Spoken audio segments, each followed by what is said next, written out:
Episode 101। शान अजीत को खींचकर सबके पास लेकर जाता है। सारी लेडीज सेक्शन में थी और सारे जेंट्स मेंस सेक्शन में थे। शान ने इधर उधर देखा तो उसे अपने आसपास सारा नजर नहीं आई। शान अपने बाल खुजलाते हुए, ये मेरी बेबी गर्ल कहाँ चली गई, दिख क्यों नहीं रही। तभी अजीत शान के पास आकर, शान ये देख कैसा लग रहा है मेरे ऊपर।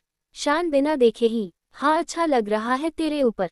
अजीत खुशी से और कुछ कपड़े देखने लगता है। इधर शान को कोई बहाना नहीं मिल रहा था कि वो यहाँ से बाहर जा सके। तभी शान को सारा दिखी जो शीशे के सामने अपने ऊपर कपड़े लगा कर देख रही थी। सारा को देखते ही शान की आंखों में चमक आ गई। वो बाहर जाने लगा तो अजीत उसे रोकते हुए, ओए कहाँ चला। शान चिढ़कर पीछे पलटता है और नकली मुस्कान के साथ, कहीं तो नहीं। शान अजीत के पास आकर वही पास से कुछ कपड़े निकाल कर उसे थमा देता है और कहता है, जा तू इन सबको ट्राई कर और देख कौन सा तेरे ऊपर अच्छा लग रहा है। अजीत हैरान होकर, इतने सारे, यार ये बहुत ज्यादा है, मैं कैसे। शान अजीत की बात काट कर, अरे यार तेरी सगाई है और मैं चाहता हूँ कि मेरा दोस्त बहुत हैंडसम दिखे, इसलिए तू जा ट्राई कर।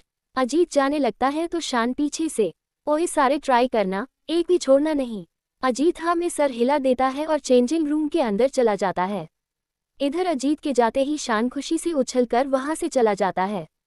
शान जैसे ही लेडीज सेक्शन के बाहर आता है उसकी नज़र सारा पर जाती है। उसे देख उसके चेहरे पर लंबी मुस्कान आ जाती है। वो वही दीवार से टेक लगाकर सारा को देखने लगता है।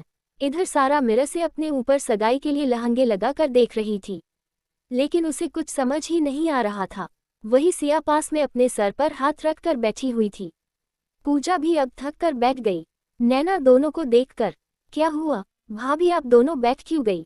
पूजा प्राची को घूरते हुए, ये आजकल बच्चे, इन्हें तो हमारे पसंद का कुछ पसंद ही नहीं आता है, इन्हें तो बस सब अपने हिसाब से चाहिए होता। नैना हंसते हुए, ये तो सही कहा आपने भाभी, आजकल के बच्चे सब कुछ अपने कंफर्ट के हिसाब से ही करते हैं, उन्हें अब हमारी पसंद बोरिंग लगती है। तभी निया नैना के पास आकर उसे कपड़ों का ढेर थमाते हुए कहती है, मम्मा इसमें से मुझे बताओ कि मुझे कौन सा लेना चाहिए। नैना हैरानी से कभी निया को देखती जो खुशी से अपनी आंखें टिमटिमाते हुए उसे ही देख रही थी, तो कभी कभी उन कपड़ों के ढेर को देखती जो काम से कामती से ज्यादा ही होंगे। सिया और पूजा नैना की हालत पर हंसने लगती हैं। नैना को निया के ऊपर गुस्सा तो बहुत आ रहा था, लेकिन वो निया से प्यार भी बहुत करती थी, इसलिए उसने निया से कहा, निया चलो बेटा हम दूसरे कपड़े देखते हैं, ये कुछ खास ज्यादा अच्छे नहीं हैं।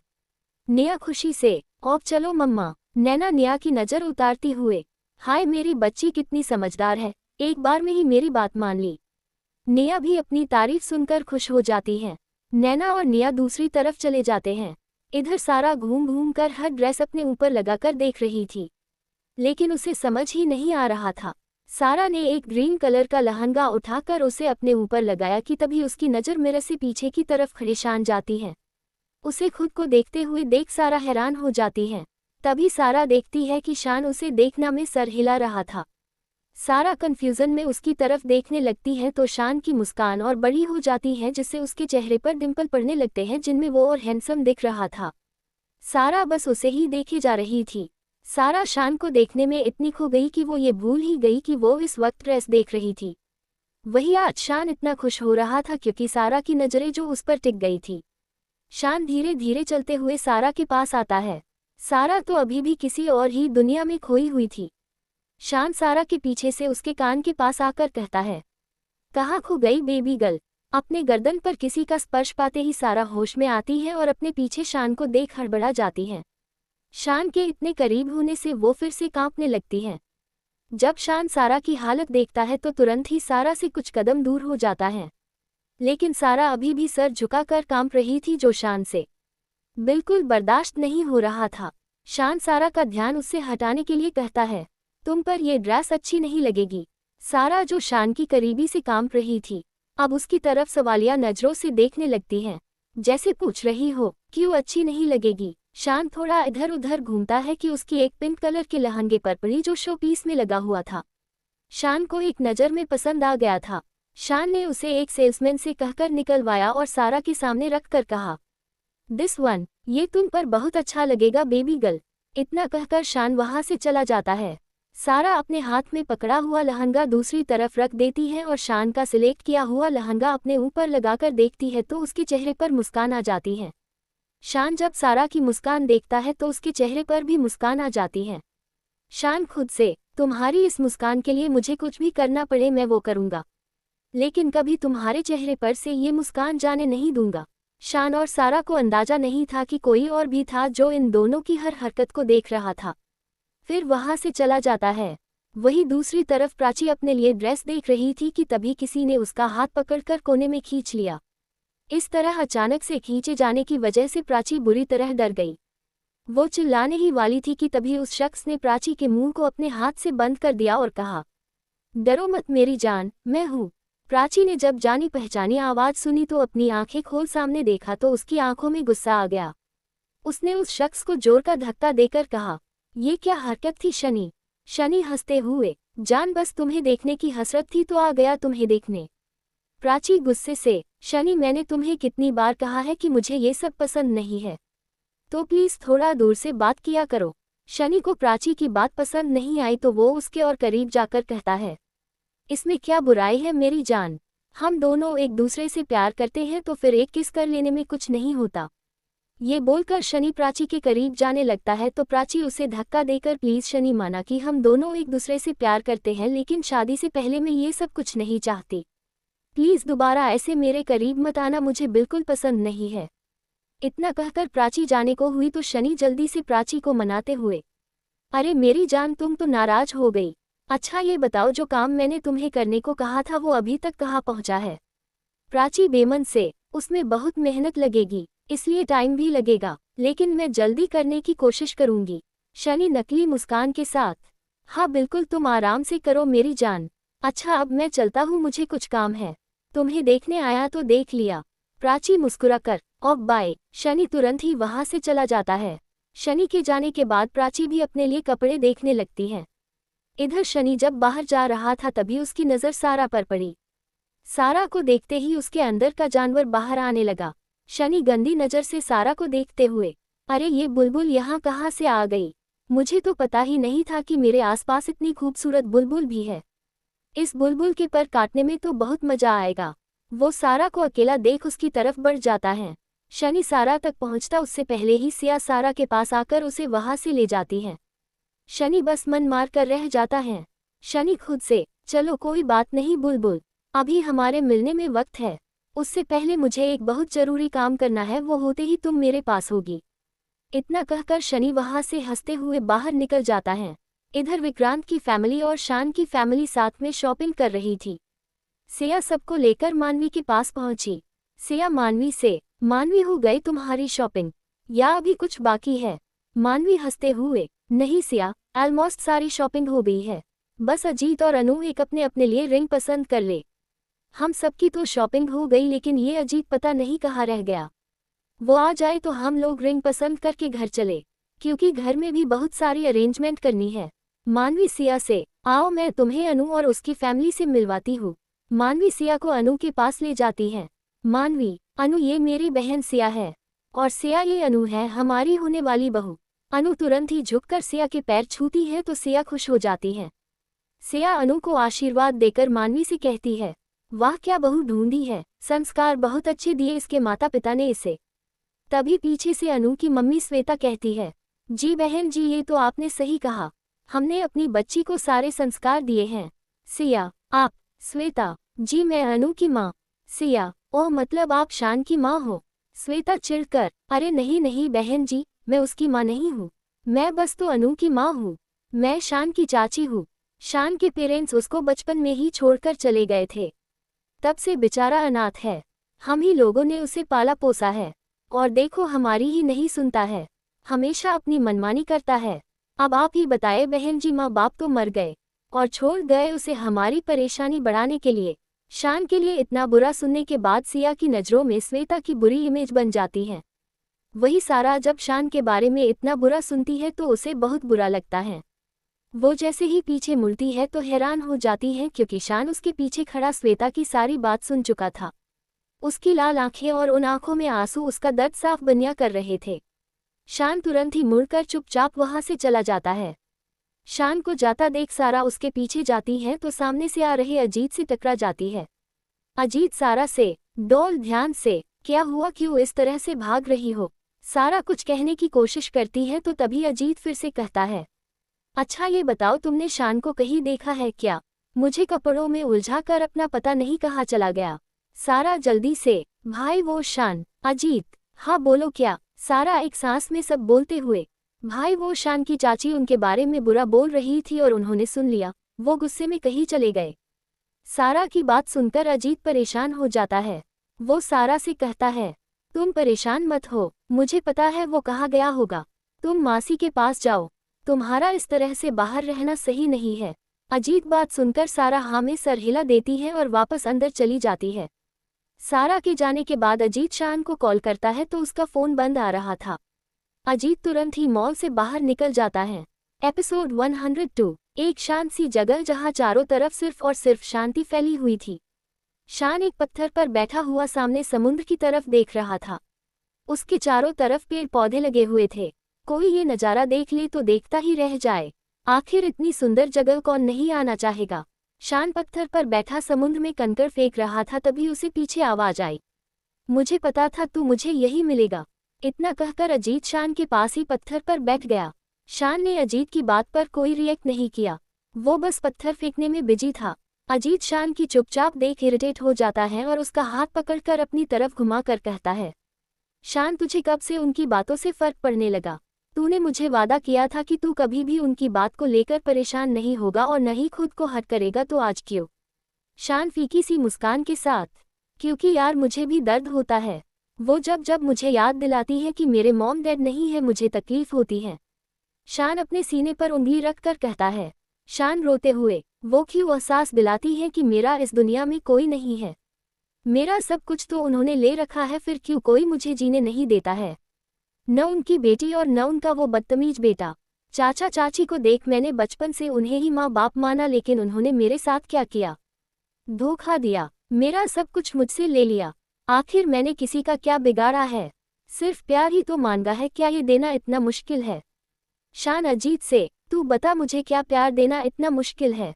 शान की तकलीफ देखकर अजीत की भी आंखों में आंसू आ जाते हैं। वो शान को कसकर गले लगा लेता है। शान अजीत के गले लगकर, अजीत तू रहेगा न मेरे साथ हमेशा? तू तो मुझे छोड़कर नहीं जाएगा न मॉम डैड की तरह? अजीत शान के सर पर हाथ फेरकर, कभी नहीं समझा तू? मैं और तू बचपन से साथ है और बुढ़ापे तक साथ ही रहेंगे। अजीत शान को ऐसे ही गले लगाए रहता है क्योंकि वो जानता था कि शान इस वक्त किस तकलीफ से गुजर रहा है। वहीं दूसरी तरफ मॉल में अजीत के ना होने की वजह से सब लोग घर के लिए निकल जाते हैं। राम, विक्रांत, प्रेम और करण सबको छोड़कर ऑफिस के लिए निकल जाते हैं। राम ने डिसाइड किया था कि शादी होने तक विक्रांत और उसकी फैमिली उन्हीं के साथ रहेगी। सिया सोफे पर गुमसुम बैठी हुई थी। मानवी सिया के पास आकर, क्या हुआ सिया? सिया मानवी को देखकर, मुझे शान की फिक्र हो रही है।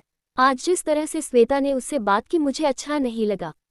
मानवी, मुझे ये श्वेता और उसका परिवार कुछ ठीक नहीं लग रहा है। मानवी भी उदास होकर, मुझे भी ऐसा ही लगता है, लेकिन मैं क्या करूं? अजीत की वजह से मजबूर हूं।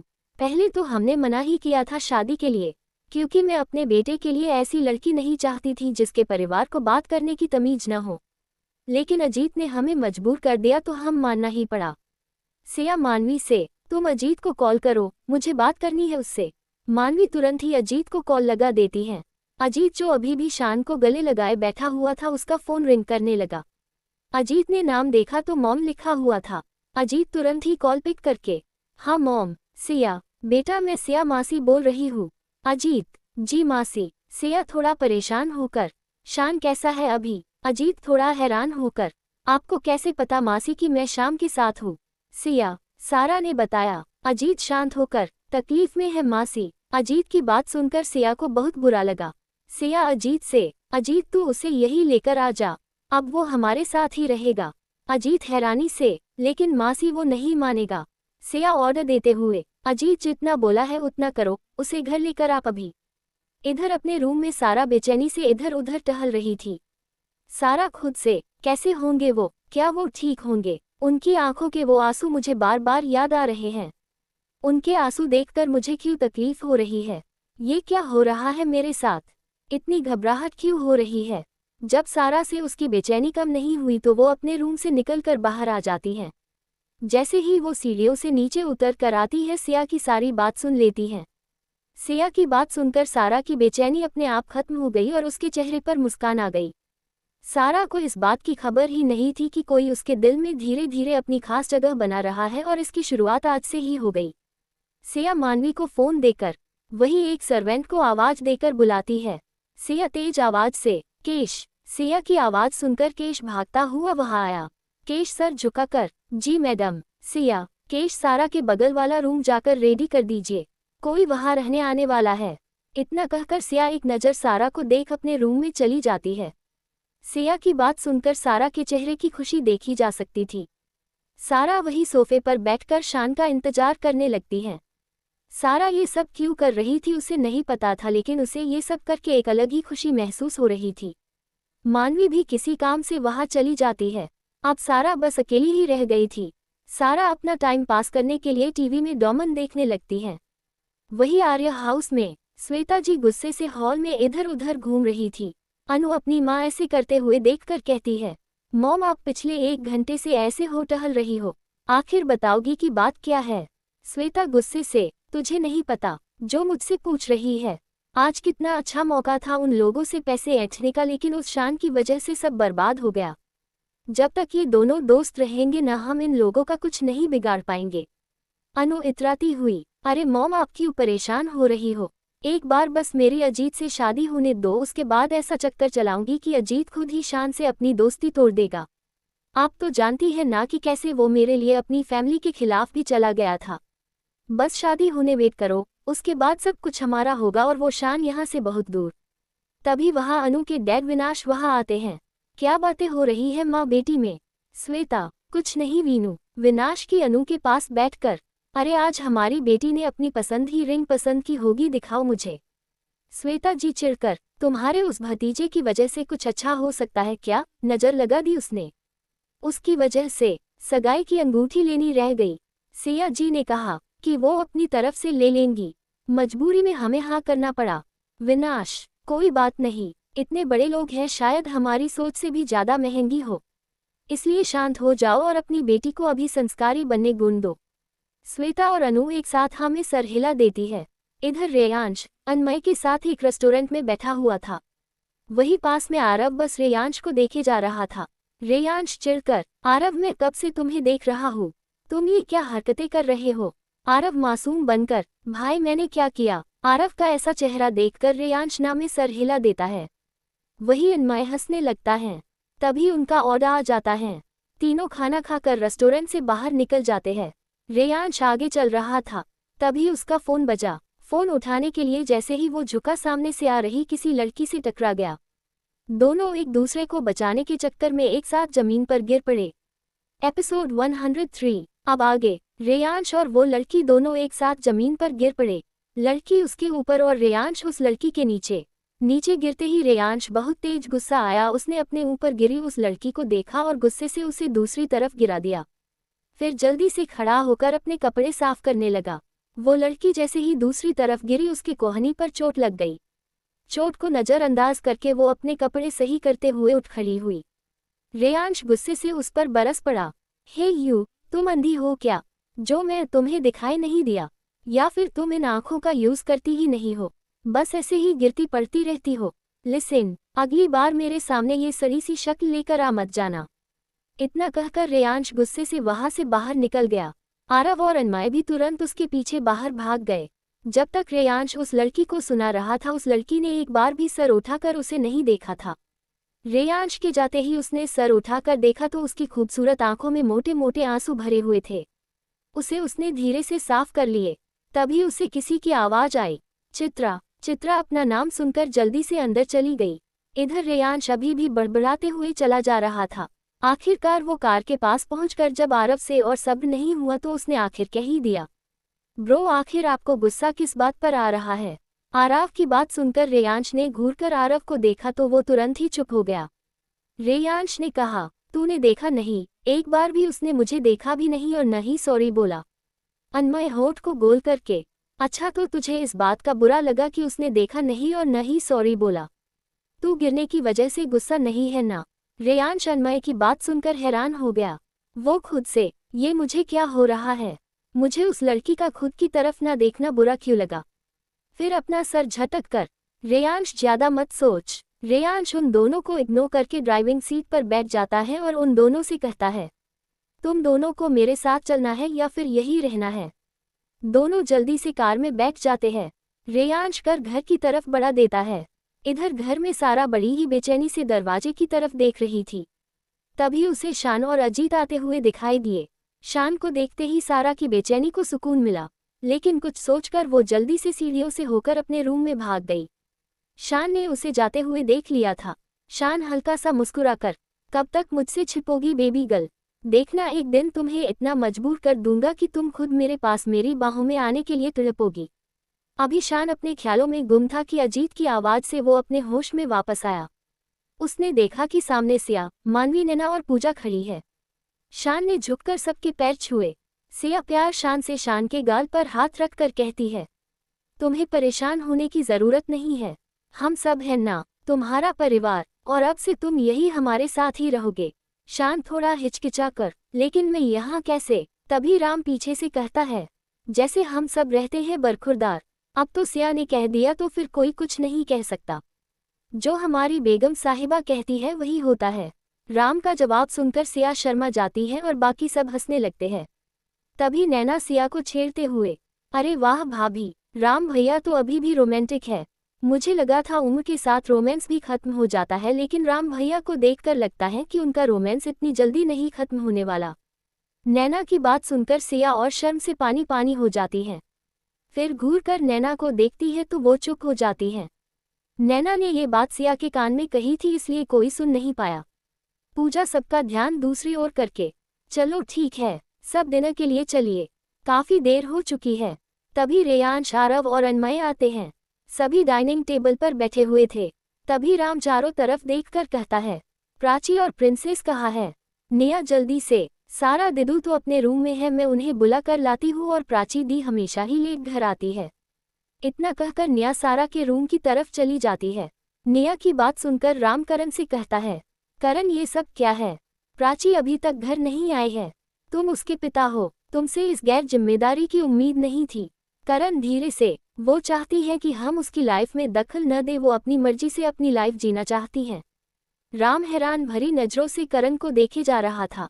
राम गुस्से से, अगर उसने कहा तो तूने मान लिया, कम से कम तू खुद से उसके बारे में सब कुछ पता कर सकता है, कहाँ जाती है, कौन कौन से फ्रेंड्स है उसके, बोल। राम इस वक्त बहुत गुस्से में था।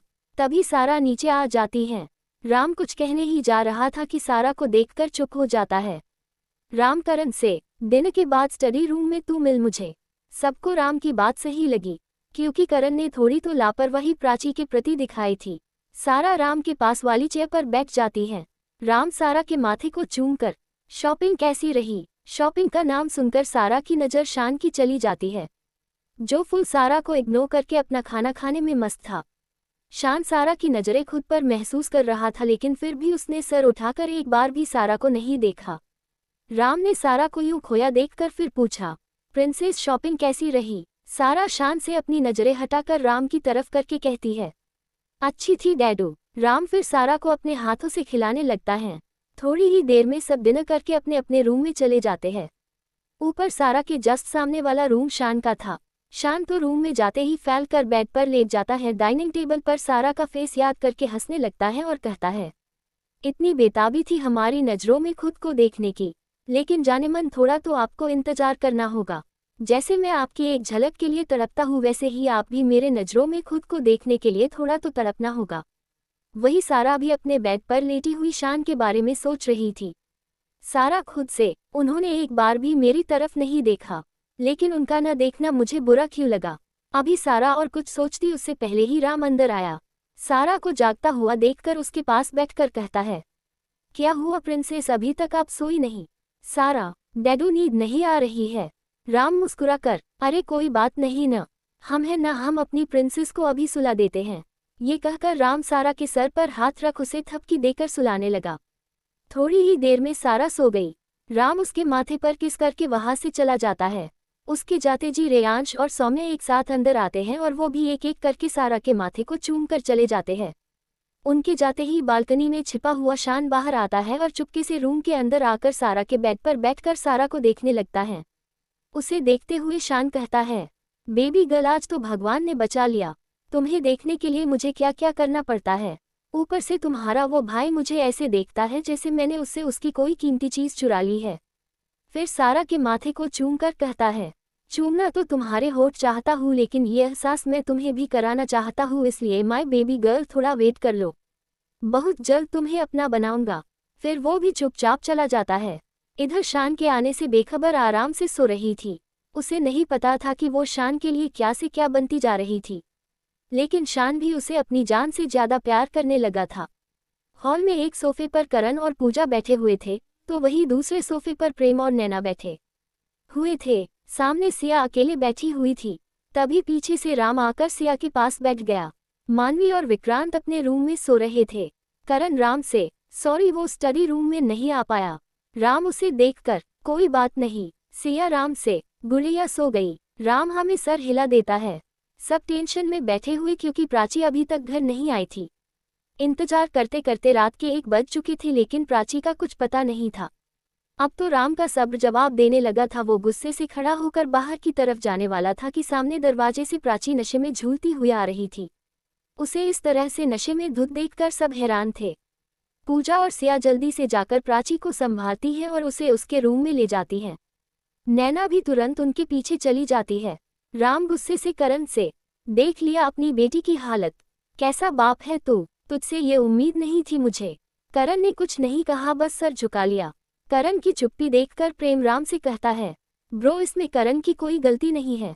प्राची ने साफ साफ सबको कह दिया है कि कोई उसकी लाइफ में इंटरफियर न करे, वरना वो घर छोड़कर चली जाएगी। हमें पता ही नहीं चला कब प्राची ऐसे हो गई। वो तो सबसे समझदार और सबके बारे में सोचने वाली लड़की थी। अचानक इतना बदलाव हमें खुद ही समझ नहीं आ रहा था। प्रेम की बात ध्यान से सुनने के बाद राम कहता है, कुछ तो बात है, हम उसका पता लगाना होगा। फिलहाल तुम दोनों जाओ और जाकर सो जाओ। अब जो भी बात होगी कल ही होगी। इधर प्राची को उसके रूम में लेटाकर पूजा और सिया अपने अपने रूम में चली जाती हैं। नैना भी अपने रूम में चली जाती है। कारण के रूम में पूजा की आंखों में प्राची को ऐसे देखकर आंसू आ गए थे। पूजा करण से, करण हमसे कहा गलती हो गई जो हमारी बेटी ऐसी हो गई। करण पूजा को गले लगाकर, नहीं पूजा हमसे कोई गलती नहीं हुई है, बस भगवान हमारी परीक्षा ले रहे हैं और हमें बस हमारे बच्चों का साथ देना है। पूजा हमें सर हिलाकर करण के सीने में सर रख कर सो जाती है। करण खुद से, अब तो बस राम से ही उम्मीद है। अगली सुबह सभी बड़े हॉल में बैठे हुए थे। सभी बच्चे डाइनिंग टेबल पर बैठकर नाश्ता कर रहे थे। तभी प्राची चिल्लाते हुए अपने रूम से बाहर आती है और कहती है, मॉम जल्दी से नाश्ता दो, मेरा सर बहुत तेज दर्द हो रहा है। पूजा गुस्से से प्राची के सामने नींबू पानी का ग्लास देकर कहती है, पहले अपना नशा तो उतार लो फिर कुछ खाना। पूजा के गुस्से से प्राची को कुछ खास फर्क नहीं पड़ा। वो नींबू पानी पीकर नाश्ता करते हुए बार बार अपना फोन यूज कर रही थी। वो बहुत जल्दी में लग रही थी। जल्दी जल्दी नाश्ता करके वो कुर्सी से उठ जाती है और बाहर जाने लगती है। उसे बाहर जाता हुआ देखकर राम तेज आवाज से कहता है, रुको। राम की आवाज सुनकर प्राची रुक जाती है और पीछे मुड़कर सवालिया नजरों से राम को देखने लगती है। राम बिना उसकी तरफ देखे कहता है, घर से बाहर जा तो रही हो तो एक बात याद रखना, आज से तुम्हें 6 बजे तक हर हालत में घर आना है और फैमिली के साथ टाइम स्पेंड करना है। राम की बात सुनकर प्राची हैरान हो जाती है। वो गुस्से से, और आप कौन होते हो मुझे ये सब बोलने वाले? मैं कब घर से जा रही और कब घर आ रही हूँ, आपसे कोई मतलब नहीं होना चाहिए। प्राची की ऐसी बात सुनकर सभी को बहुत गुस्सा आता है, लेकिन राम की बात काटने में किसी की हिम्मत नहीं थी। राम मुस्कुराकर न्यूज़पेपर रखकर कहता है, क्योंकि मेरा घर और मेरे रूल्स, समझ आए बात? या तो घर में रहो, बाहर जाना बंद कर दो, या फिर टाइम से घर आओ। अगर तुम 1 मिनट भी लेट आए तो उतना तुम्हारे कार्ड की लिमिट कम हो जाएगी। तुम्हें क्या लगा ये सब तुम्हारे बाप का है? सारे बच्चों के कार्ड मुझसे जुड़े हुए हैं। सबकी कार्ड डिटेल मेरे पास आती है, कौन कहाँ और कितना खर्च कर रहा है, मुझे सब पता है, इसलिए सोच समझकर फैसला लेना। राम की बात सुनकर प्राची हैरान भरी नजरों से उसे देखे जा रही थी।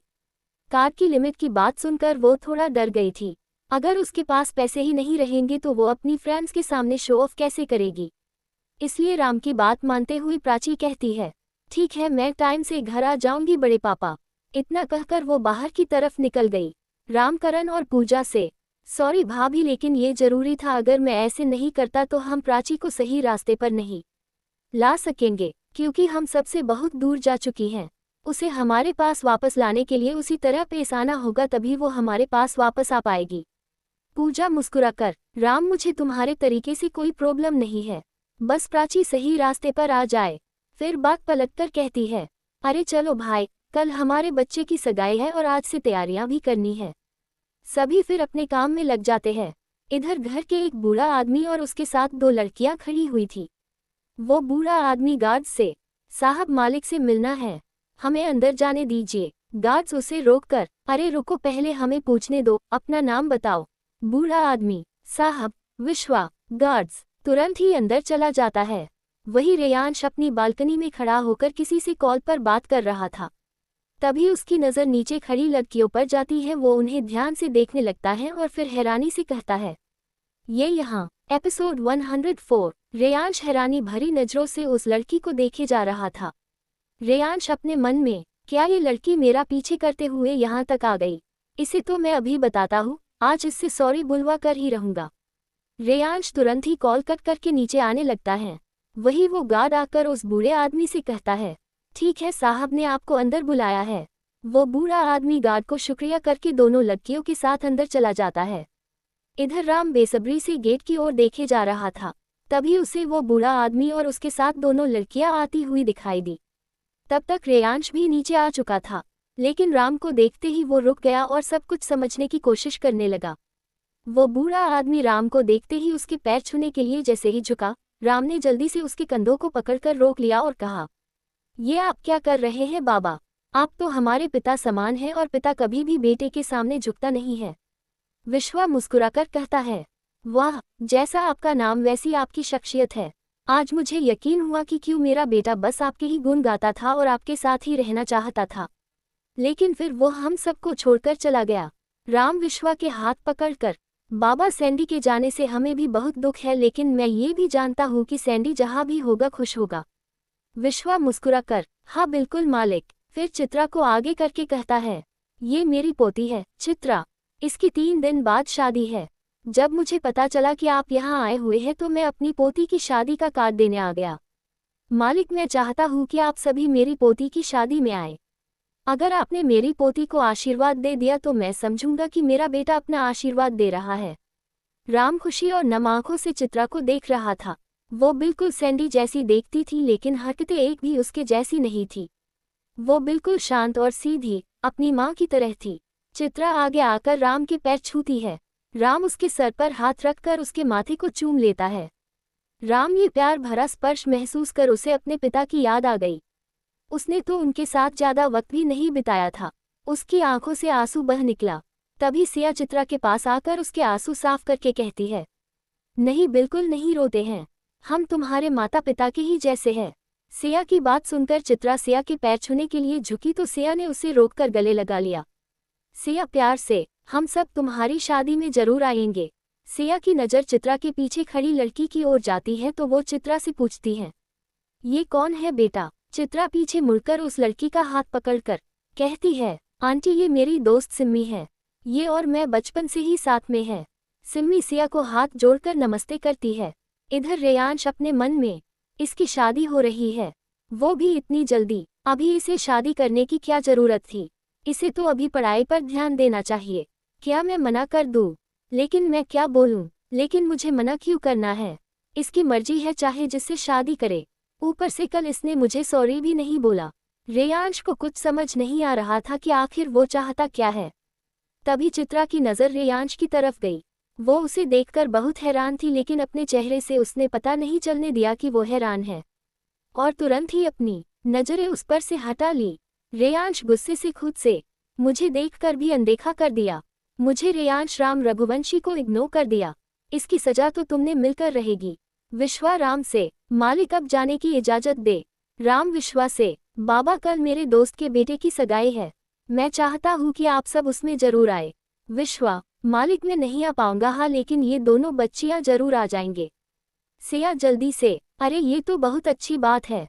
फिर चित्रा के गाल पर हाथ रखकर, हम तुम्हारा इंतजार करेंगे। चित्रा हमें सर हिलाकर विश्व और सिम्मी के साथ वहां से चली जाती है। रेयांश बस उसे जाते हुए देख रहा था, फिर अपना सर झटक कर ऑफिस के लिए निकल गया। इधर उनके जाने के बाद सारा अपने रूम में जाने लगी कि तभी निया सारा का हाथ पकड़कर, दीदू चलो हमें डांस की प्रैक्टिस करनी है, हमें लड़की वालों को हराना है। सारा मना करना चाहती थी, लेकिन निया की खुशी देखकर उसने जाना ही बेहतर समझा। निया के रूम में आरव, निशा, कार्तिक, सौम्य, निया और सारा थे, क्योंकि बाकी लोग तो अपने अपने काम पर लगे हुए थे। सौम्य सोचते हुए, हम लोग ऐसा क्या करें कि सभी को नजरें हम पर ही हो। निया हंसते हुए, ब्रो आप नीचे गिर जाना, सभी की नजरें आप पर ही होंगी। सारा निया को आंख दिखाकर, निया ये सीरियस बात है।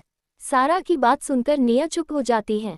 थोड़ी देर बाद सब अपना अपना गाना चूज कर लेते हैं और उस पर प्रैक्टिस भी स्टार्ट कर देते हैं। इधर अनु अजीत के ऑफिस पहुंच जाती है। शान और अजीत के केबिन में बैठकर कुछ डिस्कस कर रहे थे कि तभी डोर नॉक हुआ। अजीत कम इन। अनु जल्दी से अंदर आती है और अजीत के पास जाकर उसके गले लग जाती है। उसके गले लगते ही अजीत और शान चौंक कर उसकी तरफ देखते हैं। अनु अजीत से, हाय बेबी कैसे हो, मैंने तुम्हें बहुत मिस किया। तुम इतना बिजी रहते हो कि मेरे लिए तुम्हारे पास टाइम ही नहीं है, इसलिए मैं खुद ही तुमसे मिलने आ गई और तुम्हें लेने भी आई हूँ। मैं तुम्हें डेट पर लेकर जाना चाहती हूँ, इसलिए चलो मेरे साथ। अनु की सारी बातें सुनकर अजीत गुस्से से शान देख रहा था, जैसे कह रहा हो, देखिए मुसीबत मेरे गले तेरे वजह से पड़ी है। शान अपने हाथ जोड़ो उससे कहता है, सॉरी यार, कर ले न मैनेज। अजीत गहरी सांस लेकर अनु को खुद से अलग करता है और कहता है, अनु ये सब मैं हमारे लिए ही तो कर रहा हूँ। तुम तो जानती हो कल हमारी सगाई है, इसके बाद शादी के फंक्शन शुरू हो जाएंगे। मैं हमारी शादी से पहले सारा काम खत्म करना चाहता हूँ, फिर हम लोग बहुत एंजॉय करेंगे और फिर हमें हनीमून के लिए भी जाना है। तो बेबी समझो मेरी प्रॉब्लम को, अभी मैं कहीं नहीं जा सकता तुम्हारे साथ। अजीत इतना प्यार से अनु को बोलता है कि बेचारी अनु अजीत का इतना प्यार देख आसमान में उड़ने लगती है। उसके कानों में बस हनीमून की बात ही गूंज रही थी। अनु तो खुली आंखों से सपने भी देखने लगती है कि वो और अजीत पेरिस में हनीमून मना रहे हैं। अजीत की आवाज से अनु अपनी सपनों की दुनिया से बाहर आती है और कहती है, ओ बेबी आप न काम करो, मैं जा रही हूँ। इतना कहकर अनु तुरंत ही चली जाती है। उसके जाते ही अजीत थककर कुर्सी पर बैठ जाता है और कहता है, यार आज ये मुसीबत यहाँ कैसे आ गई। शान हंसते हुए, कंफर्म करने आई थी कि तुम शादी को लेकर सीरियस हो कि नहीं। अजीत शान के पेट पर एक गुस्सा मरते हुए कहता है, साले ये सब तेरी वजह से हुआ है, तेरी दोस्ती में मुझे क्या क्या करना पड़ता है। शान हंसते हुए, बस कुछ दिन की बात है, मैनेज कर ले। जैसे ही मेरा प्लान सक्सेस होता है तुझे भी आज़ादी मिल जाएगी इस सब से। अजीत शान के गले लग, तेरे लिए तो मैं सारी जिंदगी इंतजार करने को तैयार हूँ। इधर दोनों दोस्त एक दूसरे पर प्यार जाता रहे थे तो वही दूसरी ओर अनु शनि को कॉल करके कहती है, ब्रो यहाँ तो सब वैसे ही चल रहा है जैसे हमने सोचा था। वो अजीत बिल्कुल मेरी मुट्ठी में है, आप बस उस शान का कुछ करो। शनि हंसते हुए, बहुत जल्द होगा मेरी बहन, तुम चिंता मत करो। ऐसा खेल खेला है को शान इससे बाहर नहीं आ पाएगा। बहुत जल्द सब कुछ हमारे हाथ में होगा और वो शान जेल में। अनु फिर ऑक कहकर कॉल कर देती है और पार्लर चली जाती है क्योंकि अपनी सगाई में उसे बहुत सुंदर दिखना था। इधर घर में सारे भाई बहन मिलकर डांस की प्रैक्टिस कर रहे थे। उन्हें प्रैक्टिस करते हुए शाम हो जाती है। तब तक रियांश और अजीत, शान भी ऑफिस से आ जाते हैं। सिया उनके लिए पानी लेकर आती है। रियांश पानी पीते हुए शान से, शान आपका प्रोजेक्ट कैसा चल रहा है? मैंने सुना है था कि आपने चाचा जी ने काफ़ी प्रॉब्लम क्रिएट की थी उसमें। अगर मेरी कोई हेल्प चाहिए हो तो जरूर बताना। रेयांश एक तीखी मुस्कान के साथ शान से कहता है। शान रेयांश की बात सुनकर अपने मन में, ओ तो मेरा साला बहुत स्मार्ट बन रहा है, इसे तो मैं अभी बताता हूँ। शान एक फीकी मुस्कान के साथ, अरे नहीं, ये छोटी मोटी प्रॉब्लम को सॉल्व करना तो मेरे बाएं हाथ का खेल है, तुम परेशान मत हो, मैंने सब कुछ हैंडल कर लिया है। रेयांश एटीट्यूड से, हाँ लेकिन फिर भी कभी भी हेल्प की जरूरत हो जरूर बताना। शान भी एटीट्यूड, उसकी नौबत ही नहीं आएगी। अजीत दोनों को देखकर मन में, मुझे ऐसा क्यों लग रहा है कि जैसे दोनों के बीच कोल्ड वॉर चल रही है और दोनों ही एक दूसरे को गिराने में लगे हैं। रेयांश सिया से पूछता है जो किचन में कुछ काम कर रही थी। मॉम जान कहाँ है? रेयांश का सवाल सुनकर शान की भी आंखों में चमक आ जाती है और वो भी बड़ी ही बेताबी से सिया के जवाब का इंतजार करने लगता है। सिया किचन में काम करते हुए सभी बच्चे डांस की प्रैक्टिस कर रहे हैं। ऊपर सभी गुड़िया के रूम में है। रेयांश खड़े होते हुए और मैं जाकर देखता हूँ। शान भी जल्दी से खड़े होकर मैं भी चलता हूँ साथ में। रेयांश शान को घूरने लगता है क्योंकि वो उससे आगे जाने लगा था। जब शान को लगा कि उसके साथ कोई नहीं है तो उसने पीछे मुड़कर देखा तो रेयांश और अजीत उसे ही घूर रहे थे। शान नकली मुस्कान के साथ कहता है, वो मैं डांस देखने के लिए एक्साइटेड था इसलिए आगे आगे जाने लगा था। रेयांश और अजीत कुछ न कहकर बस आगे चलने लगता है। शान अपने बालों में हाथ फेरते हुए सांस छोड़कर उनके पीछे चलने लगता है। रेयांश और शान अजीत जैसे ही सारा के रूम में जाते हैं तो देखते हैं कि सारा आराम से बेड पर बैठी हुई थी और सभी एक एक करके डांस कर रहे थे। शान तो डांस को भूल ही गया, वो बस सारा को देखने लगा। सुबह से अब उसने सारा को देखा था।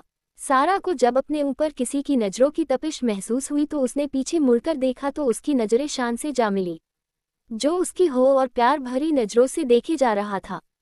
सारा ने तुरंत ही नज़र हटा ली। रेयांश सबसे, चलो अब सब बंद करो डांस, डिनर के लिए सभी नीचे चलो, तब तक हम लोग कपड़े बदल कर आते हैं। सभी एक साथ हमें सर हिला देते हैं और अपने अपने रूम में चले जाते हैं। रेयांश भी जाने लगता है कि उसकी नज़र शान पर पड़ी जो दरवाजे से टेक लगाकर खड़ा हुआ था।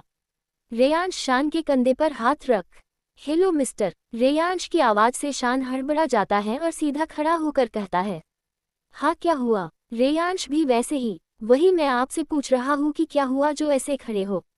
जाओ अपने रूम में। शान हाँ कहकर तुरंत ही गायब हो जाता है। शान के जाते ही रेयांश भी चला जाता है। थोड़ी देर बाद सभी डाइनिंग टेबल पर बैठकर डिनर कर रहे थे। आज प्राची पहले से टेबल पर मौजूद थी, जिसे देखकर सब बहुत खुश थे। खाना खाकर सभी सोने चले जाते हैं क्योंकि कल सगाई थी इसलिए सबको जल्दी उठना था। अगला दिन सुबह से सब इधर उधर काम पर लगे हुए थे। मानवी और विक्रांत बहुत एक्साइटेड थे अजीत की सगाई को लेकर।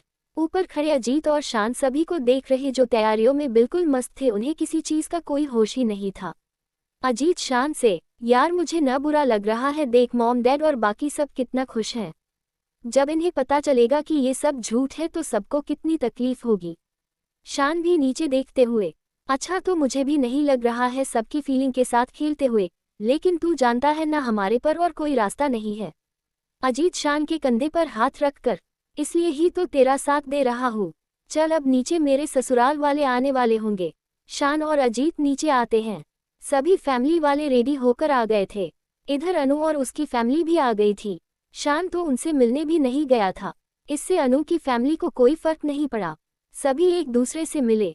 अजीत और अनु को साथ में स्टेज पर बैठा दिया गया था। अचानक ही सारी लाइट ऑफ हो गई। लाइट ऑफ होते ही सब लोग परेशान हो गए कि तभी एक फ्लैश लाइट बीच में पड़ी जिसमें एक लड़की घूंघट डाले खड़ी हुई थी।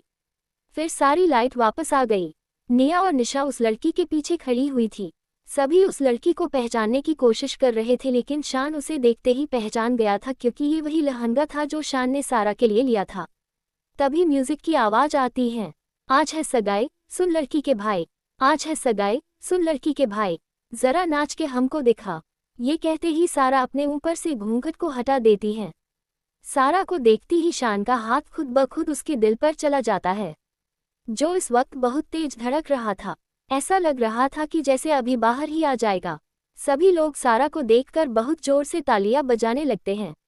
शान खुद से, हाय जानेमन मारने का इरादा करके आए हो क्या? लगता है आज तुम मेरी जान लेकर ही रहोगी। कोई इतना खूबसूरत कैसे हो सकता है? इधर फिर से म्यूजिक आगे बढ़ता है। आज है सगाई सुन लड़की के भाई, जरा नाच के हमको दिखा। कुली की तरह न शर्मा, कुली की तरह न शर्मा। हाय तू मेरी गल मान जा, हाँ तू मेरी गल मान जा। सारा के इस तरह एक्ट से शान हक्का बक्का बस उसे देखे जा रहा था, क्योंकि सारा शान को चिढ़ाकर ही डांस कर रही थी। तभी अजीत शान को स्टेज से नीचे की तरफ धक्का दे देता और शान को बेस्ट ऑफ लक कहता है। अब शान भी अपने फार्म आते हुए, सबको नचाऊं नच नच के दिखाऊं, आ मुझको गले से लगा। सारा तुरंत ही शान से बचकर निकल कर जाने लगती है लेकिन शान फिर से उसका रास्ता रोक लेता है। इधर अजीत सिटी बजाने लगता है, सबको नचाऊं नच नच के दिखाऊं, आ मुझको गले से लगा।